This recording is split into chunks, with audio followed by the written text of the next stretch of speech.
ओम नमः शिवाय। ओम नमः शिवाय। शिव हरि बच्चों। राधे राधे राधे राधे बच्चों।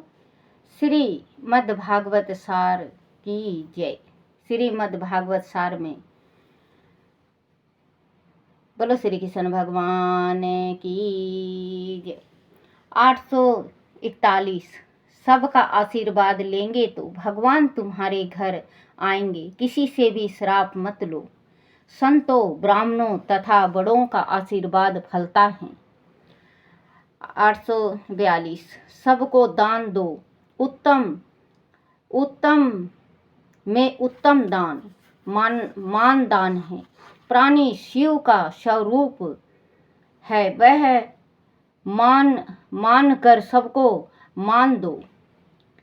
843 दूसरों के व्यवहार से अपने मन में अशांति मत होने दो। 844 कोई दुख हो ऐसा काम कभी मत करो। 845 भगवान हृदय में प्रकट हो तो मनुष्य भूख प्यास भूल जाता है।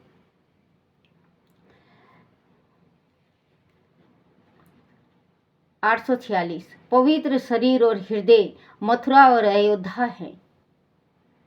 847 भगवान के राज्य में अन्याय नहीं होता, जो हो रहा है वह ठीक है।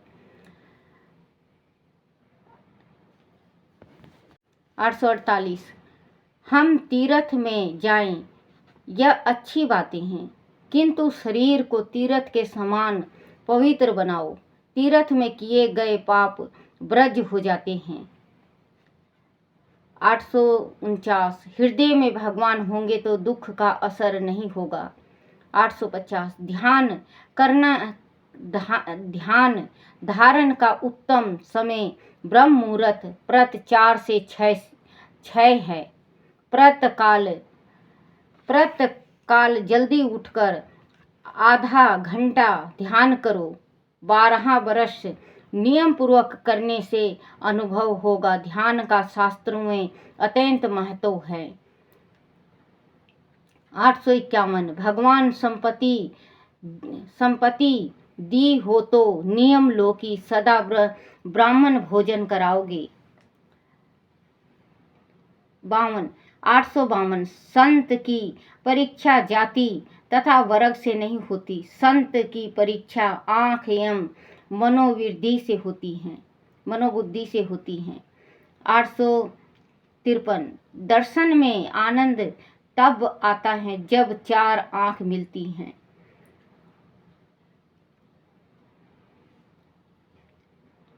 854 प्राणी ईश्वर से कुछ भिन्न है, एवं उसे भय है। 855 कोई मित्र मिले तो अपने सुख आनंद की बात उससे मत करो, किंतु मित्र के सुख दुख की बात जरूर पूछो, उसे दिलासा दो। 856 प्रदेश जाओ तो भगवान व माता पिता के लिए कोई उत्तम वस्तु जरूर लाओ। बच्चों, अगर आप कहीं प्रदेश जा रहे हो या गए हुए हो तो अगर आप लौटते वक्त घर में आते हो, अपने बच्चों के लिए भी लाते होंगे, अपने बीवी के वास्ते, पत्नी के वास्ते भी लाते होंगे। तो बच्चों, अगर आप प्रदेश से वापसी आ रहे हो तो अपने माँ पिता के वास्ते कोई उपहार, भगवान के वास्ते, जैसे आपके घर लड्डू गोपाल हो, कन्हैया हो, माता रानी हो, एक उपहार जरूर लाया करो। उस उपहार से बहुत ही ज़्यादा प्रेम बढ़ता है। या भगवान के वास्ते लाओ या माता पिता के वास्ते लाओ, दोनों माँ बाप के वास्ते भी लाओ, भगवान के वास्ते भी लाओ। क्योंकि अगर बच्चे आप प्रदेश जा रहे हो, मान लो आपके पास थोड़ा पैसा है, तो एक तुलसी का माला अपने माँ बाप को अपने जीवन में कम से कम 11 तुलसी का माला अपने माँ बाप को लाके जरूर दो। तुलसी बहुत पवित्र है। जो तुलसी का माला दान करता है या तुलसी का पौधा दान करता है, वो अपने आगत सुधार लेता है, वो वैकुंठ लोक को जाता है, जो विष्णु लोक है वहाँ जाता है। जो तुलसी का माला दान करता है, अपने जीवन में साधु को दो, संत को दो, बहन को दो, जीजा को दो, बहनोई को दो, मतलब किसी पड़ोस को दो, पड़ोस को दो, या आप तीर्थ में बांटो। कम से कम वैसे तो 1800 मनिया माला होता है, 1800 माला दान करना चाहिए तुलसी का। तुलसी का माला बहुत सस्ता मिलता है बच्चों। आप दान अगर धीरे धीरे करो तो आप कर सकते हो, 1008 दान कर सकते हो। अपने जीवन में ये जरूर अपनाना कि आपके हाथ से जितना तुलसी का माला दान हो सके आप दान करो।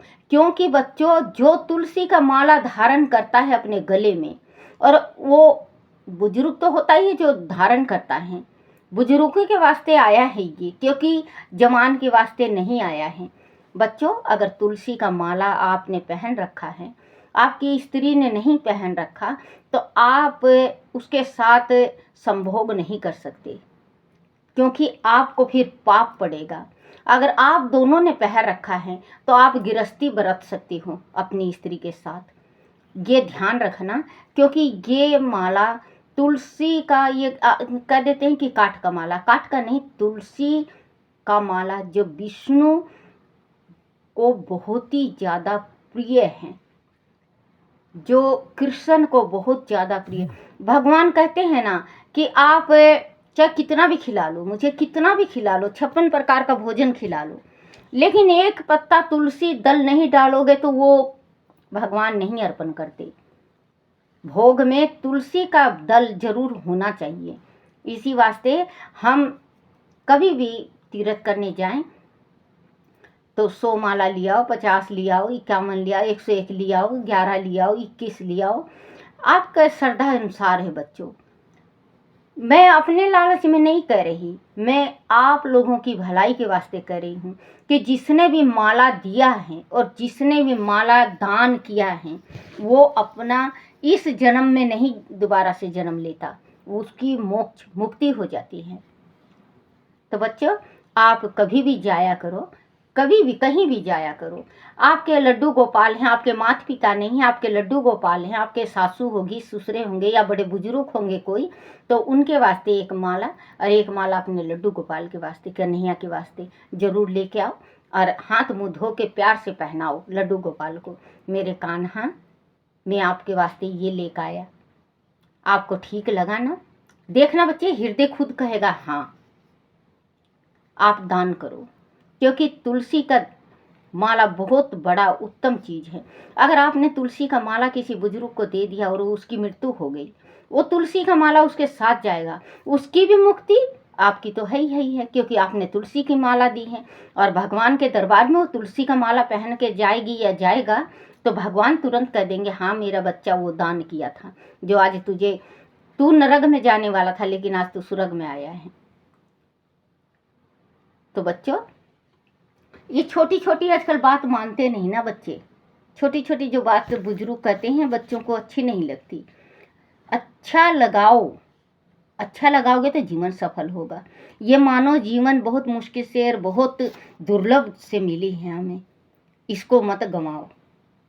इसको थोड़ी सी भक्ति में बच्चों, थोड़ी सी भक्ति में आप जरूर इसको लगाओ। अगर आप मान लो आपका व्यापार बहुत ज़्यादा है, बहुत ज़्यादा व्यापार है, लेकिन मन से, आत्मा से, तो आप राम कह सकते हो, हे नाथ नारायण वासुदेवाई कह सकते हो, माँ का मंत्र पढ़ सकते हो, गायत्री मंत्र पढ़ सकते हो, हरे रामा हरे कृष्ण कह सकते हो। आत्मा से, हाथ काम कर रहा है, आँख काम कर रहा है, शरीर काम कर रहा है, आत्मा भगवान के काम में बिजी कर दो, भगवान के काम में बिजी करो। हाँ, जिस टाइम हिसाब किताब करो, उस टाइम आप जिस टाइम अपने हिसाब का किताब का बही खाता निकालो, उस टाइम भगवान को अर्पण कर दो, हरे राम हरे कृष्ण। मैं हिसाब किताब कर रहा हूँ भगवान, और आप मेरा साथ देना। आप हिसाब किताब करके फिर माला जपने लग जाओ हृदय से। आजकल ये जमाना है ऊपर से राम राम, कभी ऊपर से राम राम दिखावा नहीं होता बच्चों। ऊपर से राम राम, नीचे कसाई काम। ऊपर से तो राम राम करते रहेंगे, लेकिन नीचे दूसरे इंसान का जड़ खोदते रहेंगे। वो काम बिल्कुल नहीं करना चाहिए। इंसान का जन्म बहुत मुश्किल से मिला है। इसी इंसान के जीवन में आप, भगवान कहते हैं ना, आलसी हो गए। आलसी मत बनो। भगवान का रोज सुबह उठ के आप धन्यवाद करो कि प्रभु मानव जीवन दिया, ये आपने बहुत अच्छा किया, मैं आपका नाम जप रहा हूँ। परमात्मा टूटे फूटे शब्दों में मैं, बच्चों मैं बिल्कुल अनपढ़ गंवार हूँ। मैंने स्कूल, हाँ गई थी, मैं आंगनबाड़ी गई होंगी कभी, बच्ची थी जब छोटी थी तो आंगनबाड़ी गई होंगी। वो थोड़ा मोड़ा ये क्या सिखाते हैं, उठ सवेरे मुर्गा बोला, चिड़ियों ने अपना मुंह खोला, आसमान में लगा चमकने लाल लाल सोने का गोला। तो ये थोड़ी मोड़ी जो पढ़ी हूँ, तो ये तो बिल्कुल जवानी रट्टी हैं। ये पोयम पायम, ये तो पोयम पायम बहुत आता है मुझे। लेकिन मैं ये जो अक्षर है बच्चों, ये मैं शादी के बाद ही सीखी हूँ, क्योंकि मेरे पिता ने थोड़ा झूठ बोल दिया था उस टाइम कि मेरी बेटी 10 पढ़ी हुई है, और मैं एक क्लास भी नहीं पढ़ी हुई थी। मेरी सासू अनपढ़ थी। जब मेरी सासू ने कहा कि बेटा मुझे भी सिखा दे, मैं रामायण गीता पढ़ लूँगी, बच्चे मैं बहुत रोती थी कि मैं कैसे सिखाऊं। फिर मैं अपने दिमाग से, दिमाग था मेरे में थोड़ा, परमात्मा ने दिमाग दे रखा था, इनसे कही मैं काका की का किताब ले आओ, मैं माँ को सिखाऊंगी। और मैं बच्चों आज मैं आपसे कह रही हूँ, इतना दिन बरसों बीत गया, लेकिन मैंने कभी अपने जिक्रा झूठ नहीं, मैंने कभी सच्चाई नहीं अपने आदमी से भी नहीं खोला कि मैं अनपढ़ हूँ।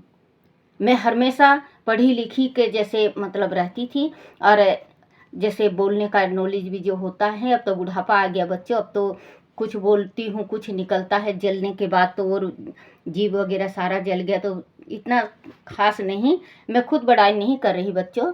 फिर मेरी सासू को मैं काका की सिखाई और खुद सीखी, और खुद जोड़ जोड़ के, रात को जोड़ जोड़ के मैं पढ़ती थी इनको अक्षरों को, और सवेरे वही अक्षर अपनी सास को सिखाती। मेरी सास भी पढ़ना सीखी और मैं भी पढ़ना सीखी। तो बच्चों वो आज मेरे काम आ रहा है। अगर मेरी सास ये नहीं कहती कि मुझे पढ़ना सीखा, तो मुझे नहीं आता शायद। आज मैं आपके सामने ये टूटी फूटी जो शब्द में पढ़ती हूँ बच्चों, मैं भगवान से प्रार्थना करती हूँ, परमात्मा मैं गलती कर रही हूँ, मुझे मालूम है कि मैं गलत कहीं कहीं बहुत ज़्यादा गलत पड़ जाती हूँ, लेकिन बच्चों अनपढ़ गंवार हूँ, अनपढ़ हूँ मैं, जैसा आता है मुझे मैं आप तक लाती हूँ। आप लोग प्यार दे रहे हो, मुझे वही खुशी है, क्योंकि मैं अपनी इच्छा से ये पढ़ रही हूँ। मेरे जाने के बाद कोई तो ये कहेगा कि हाँ मेरी नानी थी, या आप लोग कहोगे कि कोई ब्राह्मणी थी। तो बच्चों माला, फिर माला में आ गई, माला जरूर दान करना। एकादशी को तो पक्का पक्का करना दान। एकादशी, द्वादशी, पूर्णमासी, अष्टमी माँ के नोरते में, कृष्ण पक्ष जन्माष्टमी में तुलसा का माला जरूर दान करना।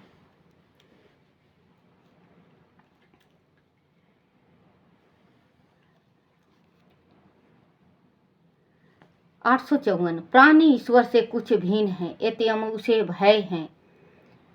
855, कोई मित्र मिले तो अपने सुख आनंद की बात उससे मत करो, किंतु मित्र के सुख दुख की बात जरूर पूछो, उसे दिलासा दो। 856, परदेश जाओ तो भगवान व माता पिता के लिए कोई उत्तम वस्तु जरूर लाओ, इससे तुम्हारा प्रवास भी भक्तिमय बन जाएगा। 857, ज्ञान के समान दूसरी कोई वस्तु पवित्र नहीं है, ज्ञान अर्जित करो। 858, 858। स्त्री को स्त्री रूप में मत देखो, ब्रह्म रूप में देखो। 859। धर्म एवं नीति ना करे ऐसी वस्तु खाने की इच्छा हो, वह जीव की तृप्ति के लिए भोजन किया जाए तो समझो कि जीव में पूतना आ गई है। 860।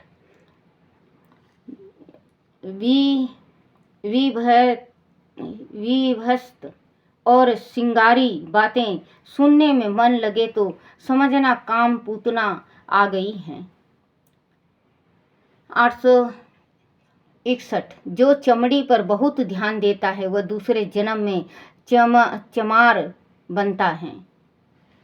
इसीलिए शरीर को, जो चमड़ी पर बहुत ध्यान देता है वह दूसरे जन्म में, सॉरी बच्चों माफ़ करना, इसमें लिखा हुआ है, मैं अपनी तरफ से नहीं कर रही हूँ। जिस भाई की भी जाति होगी मुझे माफ़ कर देना, क्योंकि ग्रंथ में लिखा हुआ मैं पढ़ रही हूँ। इसमें लिखा हुआ है जो चमड़ी पर, जो अपने शरीर के चमड़ी पर ज़्यादा ध्यान देता है वह दूसरे जन्म में चमार बनता है। इसीलिए शरीर को सजाने में अधिक ध्यान मत दो और इसमें विशेष समय मत लगाओ। बुढ़ापे तक चमड़ी परिवर्तन होती रहेगी। बोलो श्री कृष्ण भगवान की जय हो। बोलो श्री कृष्ण भगवान की जय। हरिवंश पुराण की जय। हरिवंश पुराण में गंगा का जानवी होना, अमावसु के पुत्र भीम वह नगनजित थे। भीष्म के पुत्र भीम, माफ करना बच्चों, भीम के पुत्र का कंचन प्रभापोत्र सुपोत्र तथा प्रपोत्र जाहू हुआ, जो केशिनी के गर्भ से हुआ और सर्व मेधा ज्ञान करने वाला महादानी हुआ। हे राजन, गंगा स्वयं जानहू के प्रताप पर मुग्ध हो उसे पति के रूप में वर्णन करने उसके पास गई थी, किंतु जनहू द्वारा अस्वीकार किए जाने पर गंगा ने उसकी सारी सभा को डुबो दिया। तब मैं तुझे पीकर तेरा प्रयत्न बेकार कर दूंगा, ऐसा कहकर जानहू गंगा को पीने लगा। तब महर्षियों ने बीच बचाव किया, गंगा की निंदा करते हुए उसे जानहू की पुत्री बनाकर उसका नाम जानवी रख दिया। जानवी ने युवना सौ की पुत्री केवरी को पत्नी बनाया। युवा नश्वर ने गंगा को पहले कभी मनुष्य होने का श्राप दिया था, तब अपने अधर्म आधा भाग को मनुष्य में बदलकर गंगा केवरी नाम से उस युवनसौ की पुत्री ही बन गई थी। शेष आधा भाग नदी के रूप में रहा। इस प्रकार केवरी का जनहू से विवाह होना भी एक प्रकार से गंगा द्वारा जनहू पति रूप में पाना ही था। केवरी से जनहू सनह नामक पुत्र उत्पन्न किया, जो बाद में अजक का पिता हुआ। विश्वामित्र व परशुराम का जन्म। अजक के पुत्र पौत्रदी का क्रमश इस प्रकार हैं: बालक शव, कुशव, कुशिक, कुशनाथ, कौशिक, कुशनाथ, कुशंब तथा मूर्तिमान। यह तीनों कुशिक के भाई हुए। कुशिक ने इंद्र के सामने पुत्र प्राप्त करने के उपदेश से तप किया। तब इस भय से कि दूसरा इंद्र उत्पन्न न हो जाए, इंद्र स्वयं अपने अंश से कुशिक के पुत्र रूप में उत्पन्न हुआ। पुरुकुतस की कन्या के गर्भ से गांधी नामक पुत्र जो कुशिक का हुआ वह इंद्र का अंश ही था। गांधी महापराक्रमी राजा हुआ। अपनी पुत्री सत्यवती का विवाह उसने भृगु पुत्र ऋचिका से किया। तब त्रयचिका ने उत्तम पुत्र प्राप्त के लिए अपनी पत्नी तथा गांधी की पत्नी के लिए 2 चारू तैयार किए और अपनी पत्नी को दोनों चारू देकर तप को चले गए। जब गांधी की पत्नी को यह ज्ञात हुआ तो उसने सोचा कि ऋचिक ने अपनी पत्नी के लिए उत्तम चारू बनाया होगा। अंत उसने अपनी बेटी को फुसला कर उससे चारू बदल लिया। इस प्रकार त्रयचिका की पत्नी ने तर्चिक की सास वाला और तर्चिक की सास ने त्रयचिक की पत्नी वाला चारू खा लिया। इससे भारी गड़बड़ हो गई। हे राजन, त्रयचिक की पत्नी ने उस चारू को खाकर जब गर्भ धारण किया तो उसका शरीर डरावना सा हो गया। वह देख त्रयचिक को संदेह हुआ। तब उन्होंने योग बल से सारी बात जानकर अपनी पत्नी से कहा, तुमने यह भारी अनर्थ कर दिया।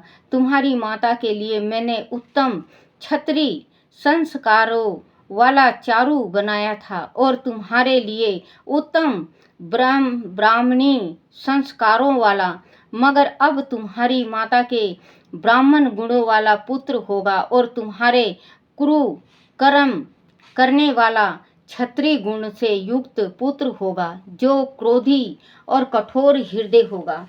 तब सत्यवती ने किस प्रकार त्रयचिक को प्रसन्न, बच्चे ये मुझे नहीं आ रहा है, मुझे माफ कर देना, को प्रसन्न करके उससे यह वर लिया कि उसका पुत्र भले ही ऐसा हो जाए पर उसका पुत्र ऐसा ना हो।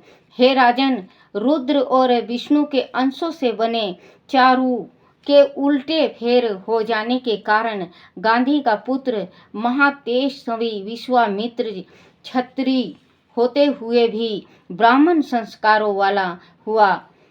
त्रयचिक द्वारा अपनी पत्नी के वचन देने के कारण उसका पुत्र जमदग्नि तो ब्राह्मण संस्कारों वाला हुआ, किंतु उसका पुत्र परशुराम क्षत्रियों के गुणों से युक्त हुआ। त्रयचिक की पत्नी सत्यवती कौशिकी नामक नदी के रूप में बाद में विकसित हुई।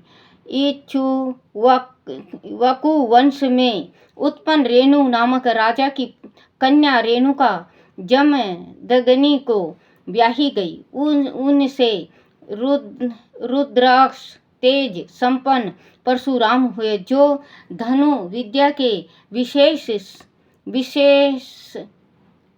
ज्ञान समस्त क्षत्रियों का विनाश करने वाले अति कठोर क्रूर कर्मों और अग्नि की भांति तेजस्वी हुए। शब्द मंत्र और शस्त्र अथवा शस्त्र और शास्त्र दोनों पर परशुराम का समान अधिकार हुआ। ऐसे ही विश्वामित्र भी शास्त्र व शास्त्र पर समान अधिकार वाले हुए। बोलो श्री कृष्ण भगवान की जय। श्री कृष्ण गोविंद हरे मुरारी, हे नाथ नारायण वासुदेवाय, हे नाथ नारायण वासुदेवाय, हे नाथ नारायण वासुदेवाय। श्री कृष्ण गोविंद हरे मुरारी, हे नाथ नारायण वासुदेवाय। हे नाथ नारायण वासुदेवाय। हे नाथ नारायण वासुदेवाय। बोलो श्री कृष्ण भगवान की जय। अपने अपने माता पिता की जय। अपने अपने गुरुदेव महाराज की जय। हे मेरे विष्णु, हे मेरे कान्हा, मेरे से कोई गलती हो जाए, कोई भूल हो जाए, कोई चूक हो जाए, मुझे क्षमा करना, क्षमा करना, क्षमा करना। बोलो श्री कृष्ण भगवान की जय। हरिवंश पुराण की जय।